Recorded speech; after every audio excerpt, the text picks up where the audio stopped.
You have options. No matter what anybody said to you in your life, no matter how stuck you feel in your current situation, you have options. Today, we're going to talk about those options, specifically in the realm of business and starting your own business. We're going to talk about how we started our businesses, the options they've created for us, and we're going to give you some basically exact blueprints on how you can apply those same principles to any business, small, medium, or large, that maybe you want to start or you want to invest in to help you realize some of these options, because money often creates more options. Money is not what we're after. It's not the end all be all value system, but it does create options, right? Absolutely.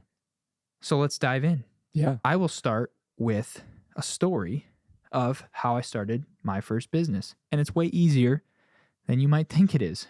So I was working a job, and some of you may have heard this before, so I'll be really quick with it. I was working a job at a clothing company called JCPenney. If you know, you know. And I was working this job. I didn't mind it. Paid me $16 an hour to be a supervisor, which at the time was actually pretty decent. But I knew that at the end of the day, it wasn't giving me too many options. My options were 2 weeks of vacation. I don't even know if I got 2 weeks of vacation, but that was my options. I had 2 free weeks per year to explore my options. And I'm like, it just doesn't seem like options. Seems like I'm stuck in my job. And I'm like, I really want more options. I want more opportunities. I want more ability to choose. Maybe I want to go on vacation longer. Maybe I want to go visit my friends. Maybe I just want to actually be able to, if somebody calls me up and they need help moving or changing their tire or something or the day, maybe I just want the freedom to say, I can go do that. But right now at JCPenney, hey, sorry, I don't get off till 5. I can't be there. So long story short, I started a business with that camera right there. I don't know if you can see it. It's the Lumix G7. Cost me $4.99. I saved up some birthday money and some Christmas money. Asked my wife if I could start a photography business. She, of course, didn't care as long as I was still earning my money from JCPenney. So I could use my evenings and weekends. And you've heard the stories of entrepreneurs hustling and striving and thriving and all that stuff.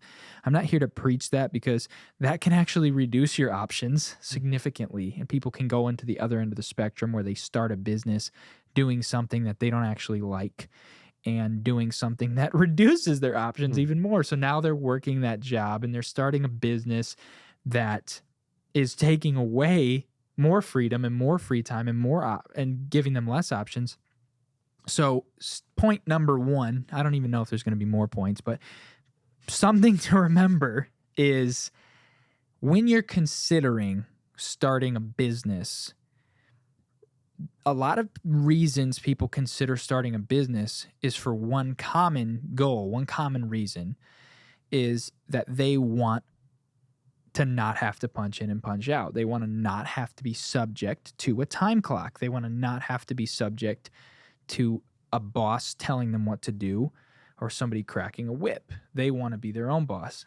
Problem is, a lot of times they get into a ditch where now I'm running a business that requires 80 hours versus 40 hours just to make the same wage. So a lot of people are like, either they try it and they quit because it was terrible, it didn't do what they hoped it would have done, or they're fearful to try it because they don't know if it will succeed or not.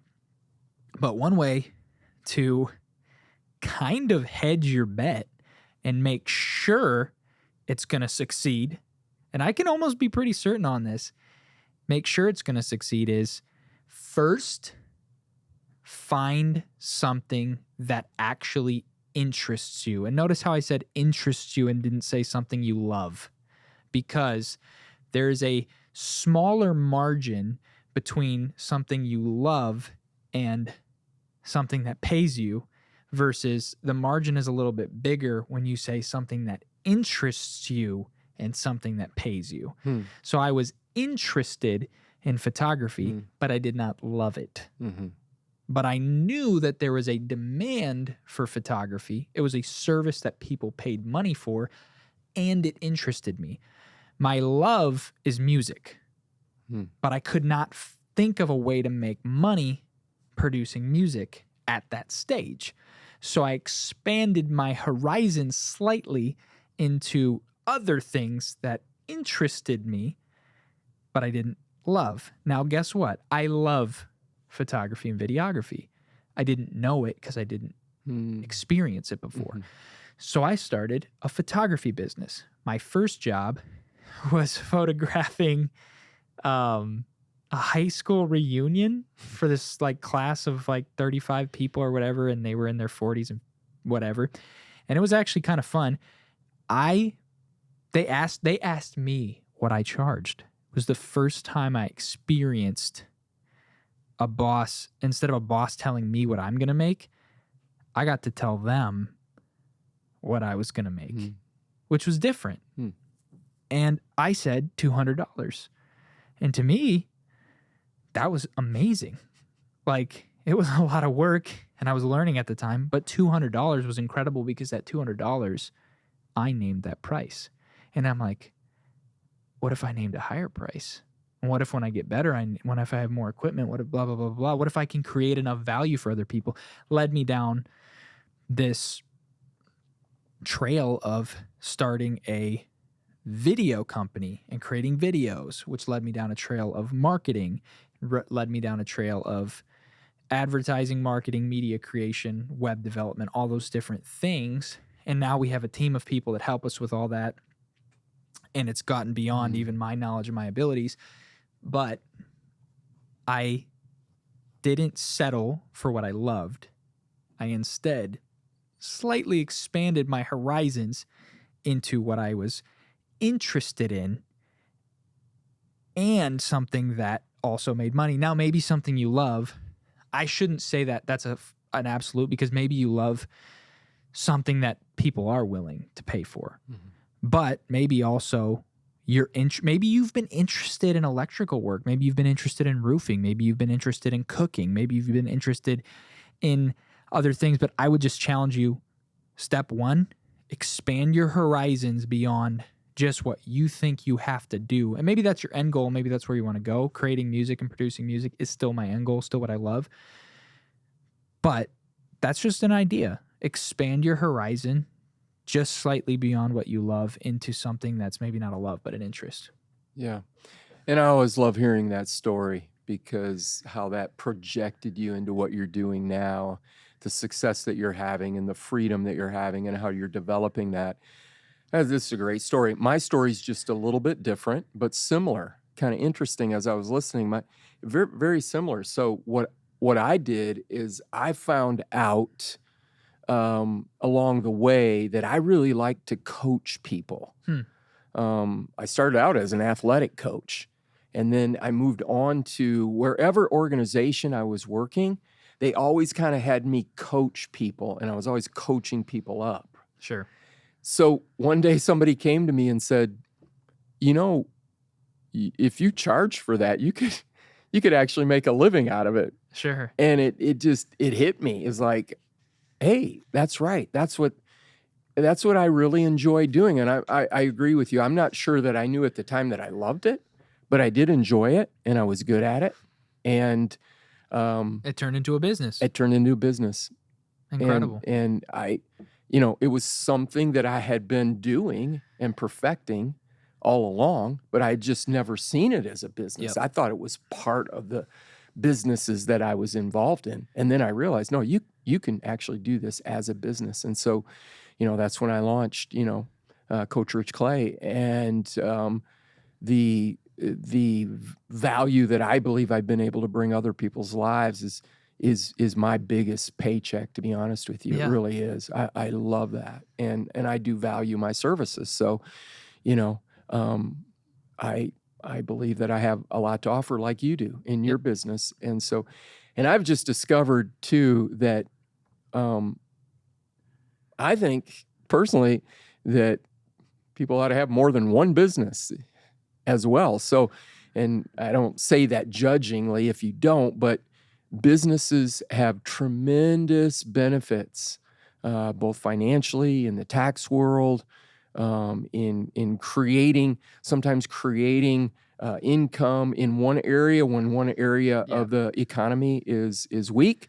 So you're on to something with starting businesses. I love to hear, and we're talking about options. Yeah, options. What business? And for me, I look at my business as something that I'm going to do, like I'm never going to retire. Yep. So I'm not looking at retiring in the traditional sense of where I'm no longer working and I'm collecting Social Security or whatever happens when you retire, pensions. I am never going to retire because as long as I'm healthy, I'm going to continue to coach. So I see it long term in my life as well. It's another benefit of it is it's a passion, and so you have something to do longer than just your job that you're just waiting to retire. You're actually constantly wanting to do it, Mm-hmm. which is another benefit of it, Mhm. beyond money, beyond the options. It's like now I've got a hobby, something I love that I can continue doing just out of pure passion that helps other people. Another stigma on business is that you have to be an expert in something to start a business, which is absolutely not true. All a business is you doing a service for someone that is valuable to them, and in exchange they're willing to pay you, trading value for value. Mm. There are some things you do have to be an expert in, like being a doctor, being a lawyer, Mhm. being an engineer, certain things like that. But in the grand scheme of things, you do not have to be an expert to have a business. You just have to be willing to do something that somebody considers valuable, that they're willing to pay you for. Do you have to be good at it? Yes. You will have to be good enough that that value is being created. But for example, mowing a lawn, the barrier to entry is you have to be 10 years old and have a lawnmower. I mean, there's kids out there that can learn how to mow lawns, but that's the barrier to entry. I need my lawn mowed. In fact, we were just recording and the company we hire was mowing our lawn, and our sound guy's like, hold on, pause, there's a lawnmower going by. But that's not a super high skilled job. Right. And the other thing is too, it doesn't have to be a skill that only you have that other people don't have, because I know how to mow my lawn, but it's incredibly valuable for me to pay somebody else to do it because they can do it way quicker, Mhm. and I'm able to have my time back. Mhm. But think about that. Me being a photographer, that is also a low barrier to entry because cameras are so good nowadays and tutorials are so available on YouTube to show you. You could learn how to become a really good photographer in a weekend, and then you can go start practicing it and taking pictures better than the majority of people out there. And that's a service that, and maybe somebody else knows how to take pictures too, but they still need to hire you because they can't take pictures of themselves and their own family. So it's like there's just this. I would also challenge you. There's that stigma of you don't have to be an expert to start the business, but you will be able to increase your value, increase what you charge, etc., if you decide to get incrementally better every single day. Because the person that gets incrementally better every single day, in 10 years, you're going to be the person that's been doing it for 10 years. And everybody likes working with the person who's been in business for 10 years. Oh, they've been doing that for 10 years, decades, a decade. Everybody likes to work with that person. The only way to become that person is to pick something up and get good at it over the course of 10 years. Yeah, that's true. I was coaching before I even knew what coaching was. And then once I realized, hey, this is a profession and people do C-suite coaching, executive coaching. Then I realized, okay, I'm pretty intuitively good at this. So now I need credibility. So Right. I got my certifications, extra education and schooling in it. So I agree with the premise that you don't have to be there to start it. Start it and learn on the run. Yep. Especially if you have a passion, you have that energy for it and that excitement for it. Absolutely. Yeah. And then you can build on your credibility as you go. And yeah, I mean, don't let anyone tell you it's that hard to start a business. And legally to start a business, that's sometimes a scary thing for people too, but it's really easy. It's very easy. Hmm. Go to LegalZoom, read about how to set up a business, hire an accountant. It's not that expensive. Help them teach you how to pay your taxes. And it's not hard. It's really not hard. Like it's so simple, and there's so many resources and people out there, especially in this day and age, that are willing to help you get past those hurdles. So don't even think about the technical. Don't even think about the taxes and the licensure and all that stuff. The resources are out there for anyone who wants to do it. Definitely care about those things, because they do have great impact, and definitely seek wise counsel and whatnot. But it's not that expensive, and it's not hard, and you can get better and better and better at that. Also, as you're growing your business, the best way to learn accounting: start accounting, start doing your own books. I went to college for all this stuff, but it's so valuable. I told my brother, I was a proponent of encouraging him. He was in college for the same thing. I was actually a proponent of telling him maybe not to finish his degree, because there was so much more that I learned in business than learning about business in school. So you don't need an education either. And I'm not saying education's bad either. I'm glad I went to college, but you don't have to.